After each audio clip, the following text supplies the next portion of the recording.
I was 63 years old when I discovered that my mother and brother were planning my death. Not metaphorically. Literally. With a hitman, a plan, and a hotel balcony on the coast. But before I tell you what happened in that courthouse in Austin, Texas, and what I told my mother when she tried to hug me for the first time in decades, I need to take you back to a freezing October night in Seattle, when I was 11 years old and learned what it means to be thrown away by your own family. But before we continue, check if you're already subscribed to the channel and let me know in the comments, where are you watching this video from? We love knowing how far our stories reach. My name is Rose Miller. I'm 63 years old, I live in Austin, Texas, and for most of my life, I believed I had done something wrong on that October night in 1972. That, somehow, it had been my fault. That an 11-year-old girl had done something so terrible she deserved to be kicked out of her house with a duffel bag in the middle of a relentless downpour. It took me decades to understand that it wasn't my fault. And a few more years to realize that all of it was just the beginning of a much larger plan. That night, I had come home from middle school with my math notebook tucked under my arm and my stomach growling because I hadn't eaten lunch. My mother, Catherine Miller, was sitting at the kitchen table with the phone pressed to her ear. She didn't look at me when I walked in. She kept talking, her voice low and dry, like someone sorting out a bureaucratic errand. I only caught a fragment before she realized I was there. I already took care of it. She's leaving today. I didn't understand it at the time. I asked her if dinner was ready. She hung up the phone, looked over her shoulder at me like I was a stain she had tried to scrub out but that insisted on reappearing, and told me with a calmness that was worse than any screaming, "Pack your things. You're staying with your grandpa." No explanations. No kiss goodbye. No telling me for how long. My brother Rick was 15 and was leaning against the hallway wall, arms crossed. He watched me grab the duffel bag my mother had left by the bedroom door, already stuffed with clothes, as if they had prepped it in advance. He didn't say a word. He just looked at me with this empty expression I only came to understand much later, the expression of someone who already knows exactly what they stand to gain from a situation. I walked almost 3 miles in that pouring rain. The duffel bag grew heavy by the second block, completely soaked.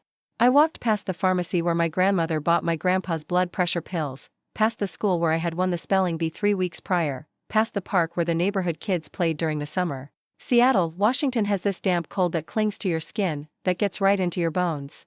When I finally got to Grandpa Arthur's house at 44 Elm Street, I was shivering so violently I could barely knock. He opened the door before I even finished knocking. Like he had been waiting for me. He crouched down. He was a tall, white-haired man who always smelled like sawdust and black percolator coffee, and hugged me without asking a single question. He just said, "Come on in, sweetie. You're home now." That was the last time in many years that anyone in my family made me feel like I belonged anywhere. My grandma Margaret was in the kitchen making chicken noodle soup.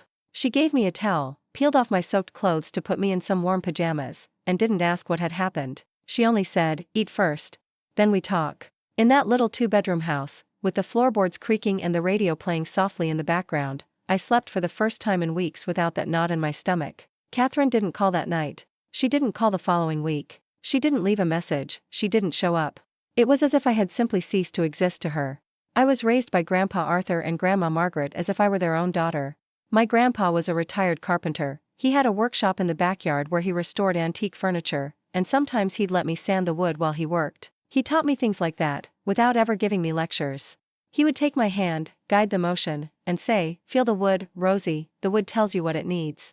I didn't understand it back then. I understand it today. There was something I noticed from a very young age. A man in a blue suit would show up at my grandpa's house every few months. They would lock themselves in the study for hours. Whenever I asked who he was, my grandpa would reply with a calm smile, "A friend who helps me with some important paperwork." I didn't push it. I had learned not to ask questions when adults didn't want to explain. When Grandma Margaret died, I was 17. A stroke. She went to sleep on a March night and never woke up. The house felt different after that. Quieter. But my grandpa stayed right there, same as always, drinking his black coffee every morning, driving me to high school, checking my homework, telling me I was capable of doing whatever I set my mind to. One day, when I was about 14, he stopped what he was doing in the workshop and said without looking at me, "Someday I'm going to tell you something that will only make sense then. For now, I just want you to know you aren't forgotten.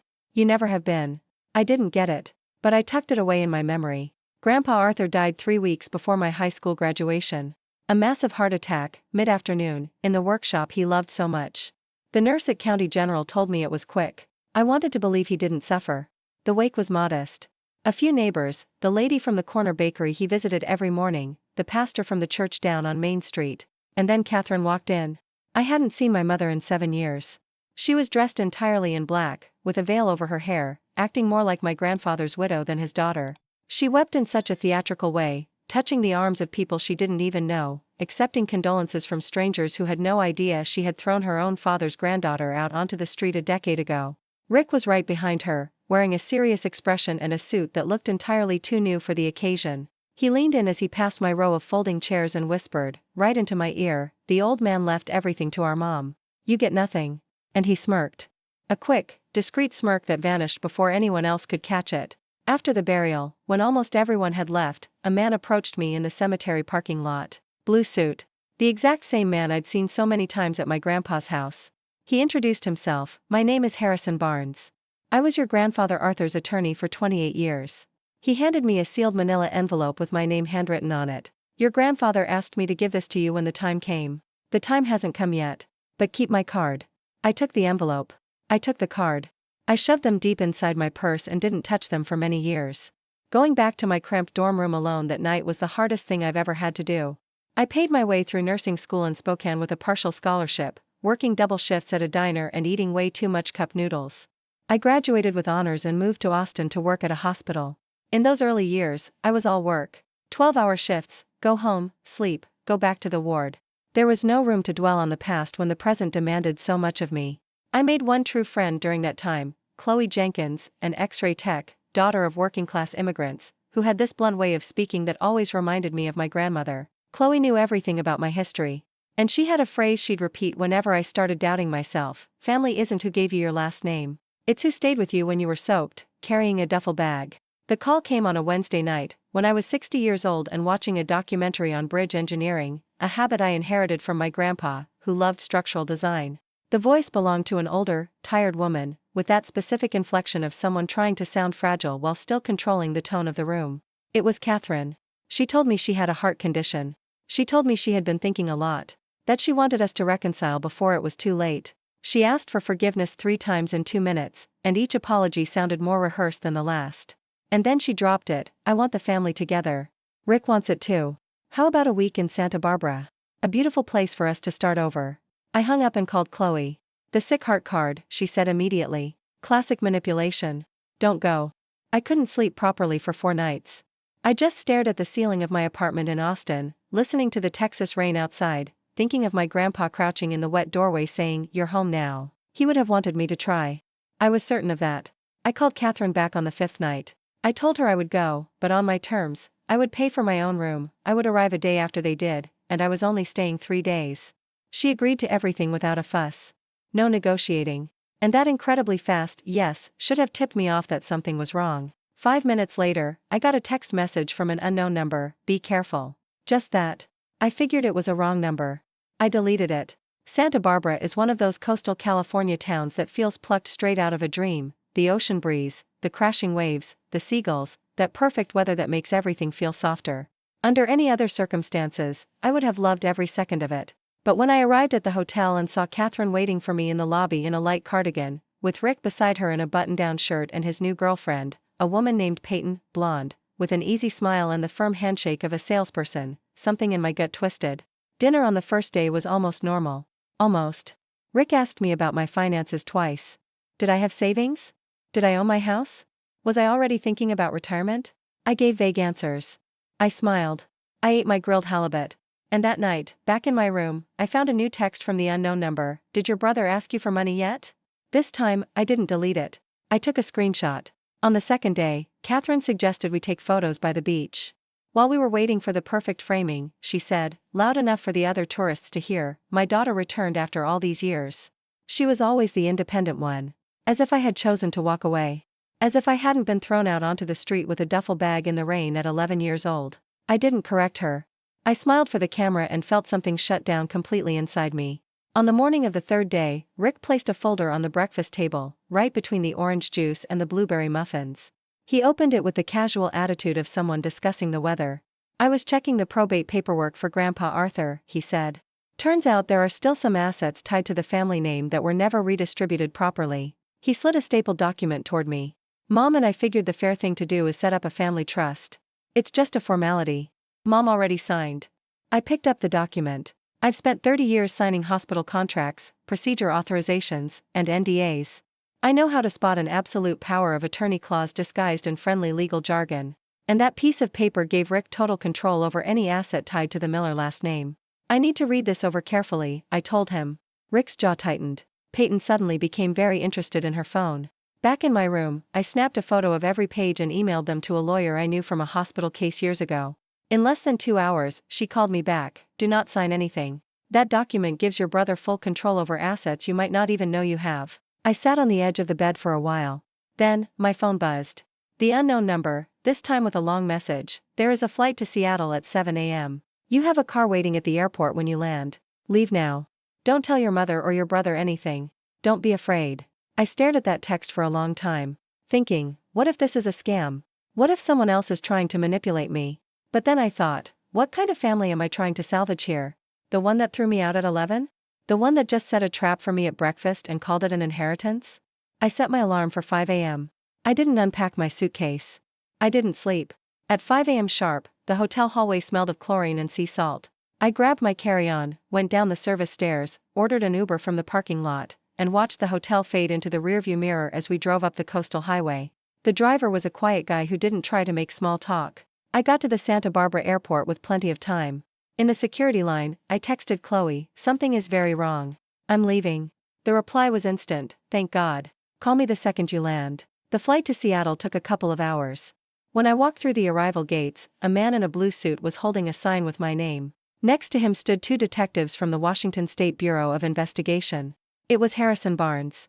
Older, his hair entirely white now, but with the exact same firm handshake. Ms. Miller, he said. I know you're scared. There is a lot to explain, and it's not going to be easy to hear. They took me to a conference room in the airline's office. Round table, plastic chairs, fluorescent lights. Harrison placed 3 things on the table with the precision of someone who had rehearsed this moment for years: a bound legal document, a sealed envelope with handwriting I instantly recognized as my grandpa Arthur's, and a thick binder with colored tabs. Your grandfather drafted a will in 2010, he told me. You are the sole beneficiary. That includes the house on Elm Street, plus savings and investments accumulated over 40 years. He paused. The estimated value is nearly $2 million. I gripped the edge of the table. He instructed me to initiate this process only when 2 conditions were met, that you turned 60, and that your family reached out to you. Why those conditions? I asked, unable to stop my voice from shaking. Harrison looked at me with the absolute calm of someone who has kept secrets for decades. Because he knew they would only ever look for you if they found out about the money. Then he opened the binder. And he introduced me to the woman I hadn't noticed, sitting quietly at the head of the table, a private investigator named Danielle Ortiz, a compact woman in her 50s, short hair, completely neutral expression. She opened her laptop and spun the screen toward me. My brother Rick owed over $300,000 to online casino loan sharks. He had discovered my grandfather's will 8 months ago, breaking into the empty house on Elm Street and finding a draft in the workshop desk. He told Catherine. Together, they orchestrated the Santa Barbara trip. Step 1, reconnect. Step 2, get me to sign the family trust. Step 3, and here Danielle clicked on a series of printed screenshots. If I didn't sign, move to Plan B. They were text messages between Rick and a contact saved as C. A man named Cole, with a rap sheet for extortion and aggravated assault. If she doesn't sign by Friday, we take it to the next level. Reply, costs double. Rick, whatever it takes. Then Danielle pulled up the final image. Rick's text to Catherine, 2 days before the trip, she's not going to sign easy. We might have to use Plan B. Catherine's response, in 7 words, do what you must. Keep me out. My own mother. I asked for a moment to step out. I went to the restroom at the end of the hall. I locked the door. I leaned heavily against the sink and stared at my face in the mirror. 63 years old. An entire life built far away from that woman. And she was still capable of splitting me in 2 with 7 words typed on a phone screen. I cried like I hadn't cried since I was 11, soaked on the porch of my grandpa's house. Then I dried my face, squared my shoulders, and walked back into the room. What happens now? I asked. Harrison started explaining the next steps, the legal process, the coordination with the state police, the protective measures. He was mid-sentence when the room suddenly shrank and I felt the floor rushing up to meet me. I woke up with an EMT kneeling beside me. My blood pressure had tanked, he said. He asked me to count backward from 10. I did. I stared at the ceiling tiles and thought about my grandpa opening the door in the pouring rain. He knew this was going to happen. Maybe not the exact details, or Cole, or Plan B. But he knew what Catherine and Rick were capable of, and he spent his last years building a shield around me without me ever knowing. Harrison handed me a glass of water and waited. I don't want revenge, I said when I finally caught my breath. I want the truth to be known. All of it. Harrison nodded, as if he had been waiting to hear those exact words. Then he picked up the sealed envelope, manila paper, with my grandpa's handwriting, the exact same one he had given me at the cemetery decades ago and that I had never opened, and set it on the table. You never opened it, he noted. No.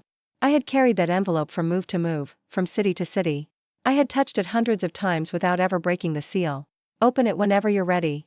Your grandmother Margaret wrote it before she died. Your grandfather kept it with his important papers. I slipped the envelope into my purse. First, I needed to understand what was going down back in Santa Barbara. Harrison had booked me a room in a very discreet hotel in Seattle, far removed from anything bearing the Miller name. Chloe flew in from Austin that very night. She walked into the room, threw her bag on the floor, and hugged me without saying a single word. Then she pulled back. I told you so. I know. I leaned my head on her shoulder. But if I hadn't gone, they would have found me eventually. She didn't argue. She knew I was right. While Chloe tried to force me to eat some room service, the machinery of consequences was fully operational 2 states away. The Washington authorities had coordinated with the California police. The order was to arrest Cole first, in Santa Barbara, that same night. Rick was going to be picked up the following morning at his apartment in Austin. At midnight, sitting on the hotel bed while Chloe slept on the sofa, I pulled the envelope out of my purse. The seal broke with a soft tear. Inside, a piece of yellowed paper and a photograph. Margaret's handwriting was tiny and perfectly formed, the kind they used to teach with a ruler and strict discipline. My dearest Rosie. If you are reading this, it means your grandpa is gone and someone is trying to take what rightfully belongs to you. I am so sorry I couldn't protect you while I was alive. Your mother was broken long before you were born, and instead of fixing herself, she broke you. You deserved the whole world. Build your own nest, my little bird. Your Grandma Margaret. The photo was of me at 6 years old, sitting on Margaret's lap, both of us laughing at something out of frame. On the back, written in pencil, 4 words, you were always enough. Chloe woke up and found me sitting on the floor, holding the picture, crying silently. She sat down next to me, grabbed my hand, and stayed just like that until I could breathe properly again. At 2 a.m., Harrison texted me, Cole is in custody. He is cooperating. Rick will be apprehended at 7 a.m. I looked at the photo one last time. 6 years old. Laughing. It was enough. At exactly 7 a.m., 2 unmarked police cruisers parked in front of Rick's building in an upscale neighborhood in Austin. He was making coffee when they knocked. He answered in a t-shirt and shorts. The detectives read him his rights while Peyton screamed from the hallway. I got all the details from the report Danielle Ortiz sent me that afternoon. Clean, to the point, zero judgment. That's how she operated. Catherine's call came 40 minutes after the arrest. She was hyperventilating. She told me I had destroyed the family. That Rick hadn't done anything wrong. That I was making everything up purely out of resentment. The police have the text messages, I replied. Including yours. A long silence. The kind of silence where you can actually hear a clock ticking in the background. That was about the trust paperwork, she finally said. Not to hurt you. A judge will decide that. I hung up and didn't touch my phone for 5 hours. Over the next few days, the puzzle fully came together. Rick was denied bail. Cole's confession made him an extreme flight risk. Peyton checked out of the Santa Barbara hotel the morning after the arrest, disconnected her phone number, and vanished. Danielle later discovered that she and Rick had only known each other for 4 months, and that on their first night at the hotel, she had sent Rick a photo of my passport and my airline tickets. That's how Cole knew exactly where to track me. Meanwhile, Catherine reinvented the narrative in record time. In less than 48 hours, she posted in her church's prayer group, the one with over 600 members, that her daughter was trying to steal her father's inheritance and frame her innocent son. The post got over 200 comments sending her prayers and support. My phone started blowing up. Numbers I hadn't seen in decades. Some were cautious, barely able to believe the gossip. Others were not. A woman I barely remembered left a voicemail calling me ungrateful. A man told me I should be ashamed of what I was putting poor Catherine through. I didn't reply to anyone. But then I got a call I never expected. Rose? This is Mrs. Higgins. I lived 3 doors down from your mother, over on Magnolia Street. I remembered her vaguely, an older lady who always wore gardening gloves and waved from the sidewalk. For 20 years I swallowed the story your mother spun. That you ran away from home throwing a tantrum. That you were just a rebellious problem child. She took a very long pause. Last week I saw the copy of the police report. From the night you left. I was the one who called 911 that night, because I saw a little girl walking alone in the pouring rain with a duffel bag. The squad car went to your house. Your mother told them you had willingly gone to stay with relatives. And they closed the case. There was a police report from the night I was thrown out. And Catherine had lied right to the officer's face. I'm calling because I owe you an apology, Mrs. Higgins told me. I should have pushed harder. I didn't. She let out a deep sigh. I am willing to testify if you need me to. Harrison confirmed that very night that my grandpa had kept a copy of that report. It had been in the file next to the will from the very beginning. He knew everything. And then Harrison told me something that broke my heart in an entirely different way. Grandpa Arthur had tried to fight for legal custody of me 17 times. 17 formal petitions, spread across 10 years. Catherine blocked every single one of them, threatening to accuse him of abuse to force him to back down. He chose to protect me from the shadows rather than drag me into that war. 17 times he walked into a courthouse for me. 17 times my mother slammed the door in his face. And he never breathed a word of it to me. He didn't want you carrying that burden while you were trying to build your own life, Harrison explained. His exact words were, let her believe she's completely free. She'll fight harder that way. The probate hearing for the will took place in the Seattle family court. The date was set for 2 weeks later. Catherine hired a lawyer in 24 hours, and 48 hours later, that lawyer filed a contestation, claiming my grandfather wasn't in his right mind when he signed it. It was a textbook move, Harrison explained. And almost always useless when the person had a crystal-clear psychiatric record, which was exactly our case. 2 weeks before signing the will, Grandpa Arthur had been evaluated by Dr. Caroline Vance, a board-certified psychiatrist in Spokane, who fully vouched for his cognitive capacity. But Harrison had an ace up his sleeve. He showed up at my hotel carrying a dark wooden box with a brass clasp. I recognized it instantly. It was the box that always sat on the highest shelf of the bookcase in the workshop, the one my grandpa never opened in front of me. When I was about 12, I asked him what he kept in there. He told me, your future. Inside were 7 leather-bound journals, filled with my grandpa's careful handwriting. A log that covered everything from the year I arrived at his house to 2 years before he died. I opened one at random. The entry read, tried calling Catherine. She told me Rose was better off away from this family. She's wrong, but not in the way she thinks. He had documented everything. Every time he tried to contact Catherine, every rejection, every custody battle, every silent act to keep me safe. An entire lifetime of care that I had never seen. I called Mrs. Higgins that night. She said yes before I even finished the sentence. I should have done this 50 years ago. Harrison spent the week assembling the final dossier, the notarized will, the psychiatric evaluation, the 1972 police report, Arthur's journals, the text messages between Rick and Cole, Catherine's message, Mrs. Higgins' sworn affidavit, and Danielle Ortiz's investigation report. The courtroom is going to be packed, Harrison warned me. Ladies from Catherine's church, neighbors, probably even the local press. Excellent, I replied. The truth always holds up better when there's light. That night, alone in my hotel room, I opened the wooden box again. At the very bottom, beneath the last journal, I found a bank passbook. A savings account in my name. Opened the exact day I was born. The last deposit was dated 3 months before my grandfather's death. And on the final page, written in his precise carpenter's script, it said, for the nest you're going to build with your own 2 hands. I sat gripping that little book for a long time. An account in my name, opened the day I was born, by a man who never stopped thinking about me for a single day. Even when I felt like I was completely alone in the universe, he was, in absolute silence, reinforcing the floor beneath my feet. Probate Court, Seattle, Courtroom 4A, 9 a.m. on a rainy Thursday in November. Seattle in the fall has this gray light that gives everything a heavy sense of importance.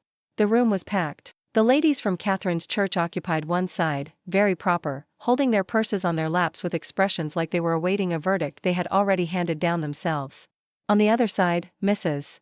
Higgins in a navy blue dress, Chloe with her arms crossed like a bouncer, 2 reporters from the local paper, and neighbors who had shown up because gossip like this doesn't happen every day. Catherine sat at the plaintiff's table, wearing a black dress and a pearl necklace. Her lawyer was a guy who looked way too young for the gravity of the room, flipping through papers with a confidence that slowly evaporated over the course of the morning. The lawyer presented the mental incapacity argument. He painted my grandfather as a frail old man, isolated and easily manipulated. He used the word disoriented 4 times. Harrison stood up and handed the judge the evaluation from Dr. Caroline Vance. Then he opened the first journal. He read the October 1972 entry out loud, the night I was kicked out. Arthur's handwriting, Arthur's words, Catherine called at 9 p.m. Said she threw Rosie out. The girl walked 3 miles in the freezing rain to my front porch. She was shivering, carrying a soaked duffel bag. I called Catherine back. She told me, you keep her. I don't want her. The entire courtroom fell into dead silence. Catherine stood up, that's a lie. He made it all up. Her voice cracked, pitching far too high, exposing exactly what she was trying to hide. "Take a seat, ma'am," the judge ordered, without raising his voice. Harrison called Mrs. Higgins to the stand. She walked slowly, with the quiet dignity of someone who had spent decades carrying a guilt it was finally time to drop. She described the night, the downpour, the little girl, the duffel bag, the 911 call, the squad car showing up at Catherine's house. What Catherine had told the cops. Mrs. Higgins locked eyes with Catherine when she finished. "All of it was a lie. I saw that poor little girl walking down the street dripping wet. There was absolutely nothing voluntary about it. One of the church ladies in the back row let her purse slide off her lap and didn't bother to pick it up. During recess, Catherine crossed the aisle and grabbed my arm. A grip way too strong for someone supposedly suffering from a bad heart. Her eyes were completely dry. There was no audience to perform for anymore. 'You're killing me,' she hissed.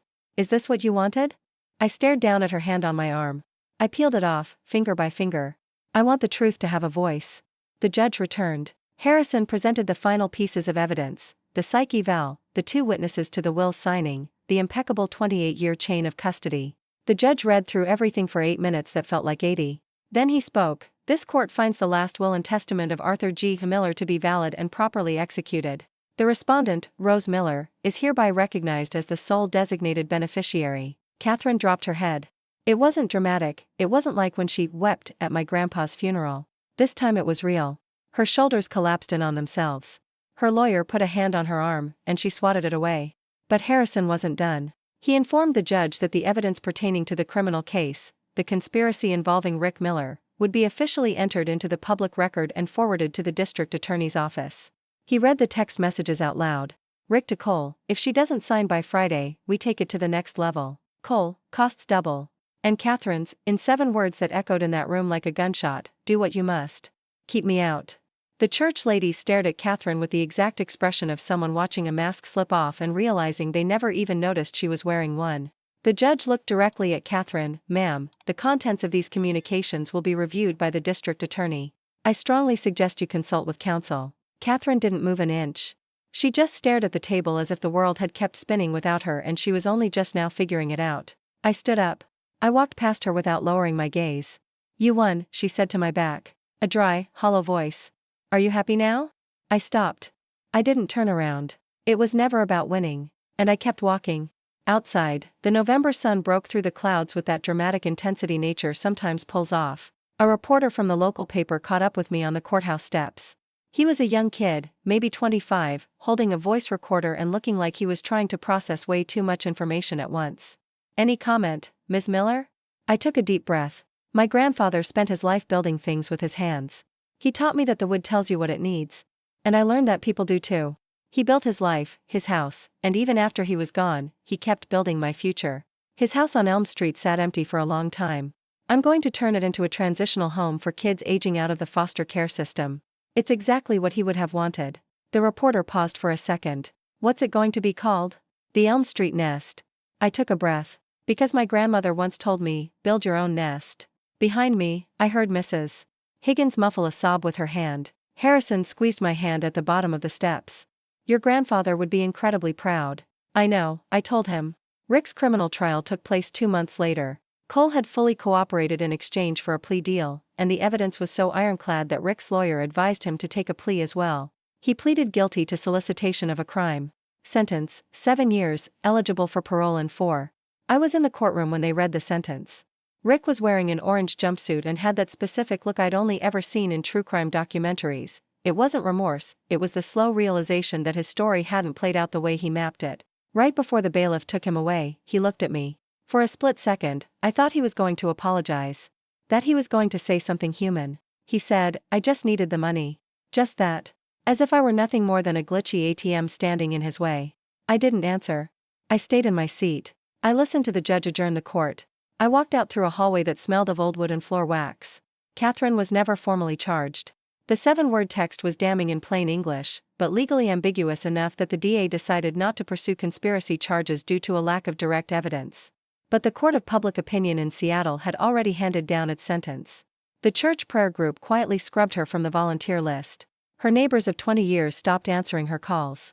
The little theater production Catherine had directed so carefully, where she starred as the suffering mother and I was the ungrateful daughter, completely crumbled the second the house lights came on. She sold her condo within 2 months and moved to a retirement community in Sedona, Arizona. Completely alone. 6 months after the hearing, the house on Elm Street was reborn. It took 12 volunteers, a local contractor who gave us a massive discount after reading the newspaper article, and more paint than I can even calculate. We replaced the porch floorboards. We fixed the leaky faucet in the kitchen, the one my grandpa had ignored for years because it wasn't an emergency yet. We sanded the hardwood floors, painted the bedrooms, hung new curtains. I left the workbench in the backyard shop exactly as it was, with the tools hanging in the precise order my grandpa kept them. Above the workbench, I hung the photo of Margaret and me at 6 years old, the bank passbook in my name, and every morning I pour a cup of black coffee that no one drinks, but it sits right there. Mrs. Higgins managed the logistics with an efficiency that blew my mind. She roped in 4 other neighbors, people who had swallowed Catherine's version for decades and now showed up with massive trays of baked ziti, pine sol, and that silent guilt of people who pretended not to see anything for way too long. Chloe became our unofficial health advisor and flies up from Austin every other weekend. My little nonprofit, which I started 10 years ago on a shoestring budget to help kids transitioning out of foster care, became the primary partner for the Elm Street Nest, assigning a trained mentor to every resident. We started with 4 kids. The grand opening was tiny, no press, no ribbon cutting. Just me standing in the living room where my grandpa used to read the paper, telling those 4 teenagers the only thing I know for an absolute fact: this house belonged to a man who believed in second chances.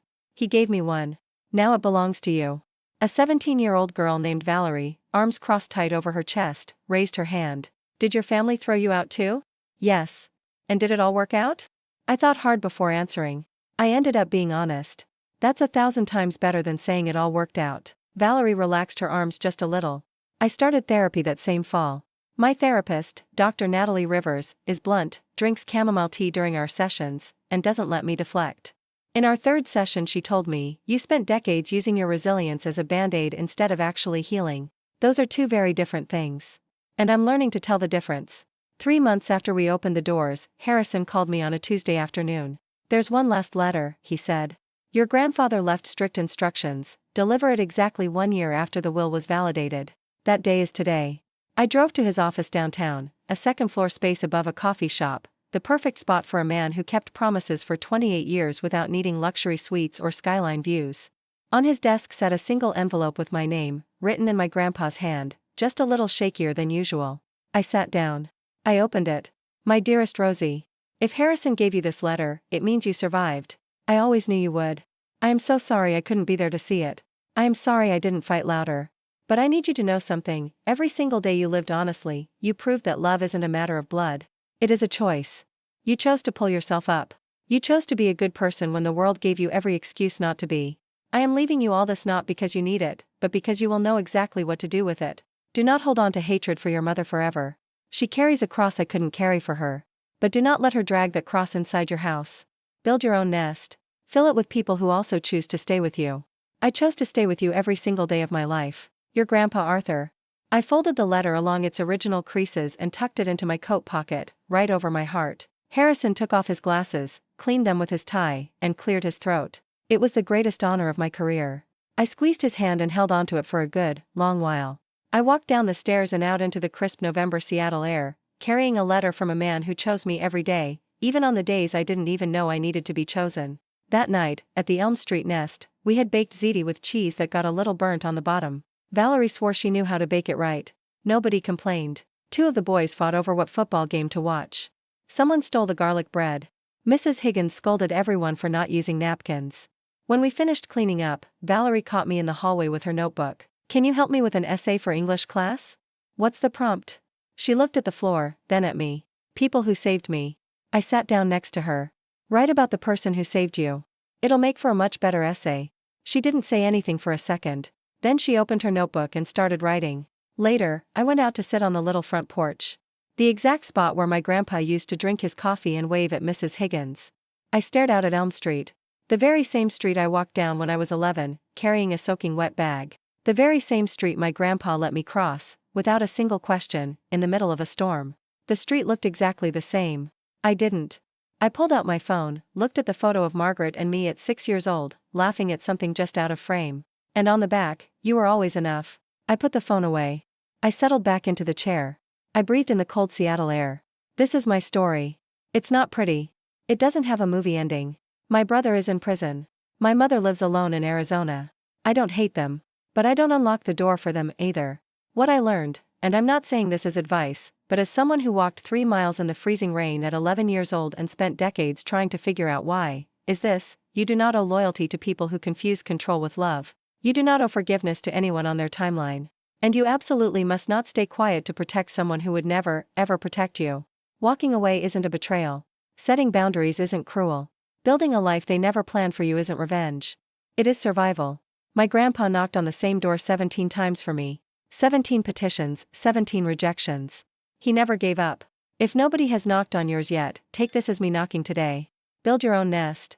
Now, if you like this story, hit subscribe and tell me in the comments, what part left you completely speechless? Oh, and don't forget to become a channel member to see the exclusive videos I don't post here.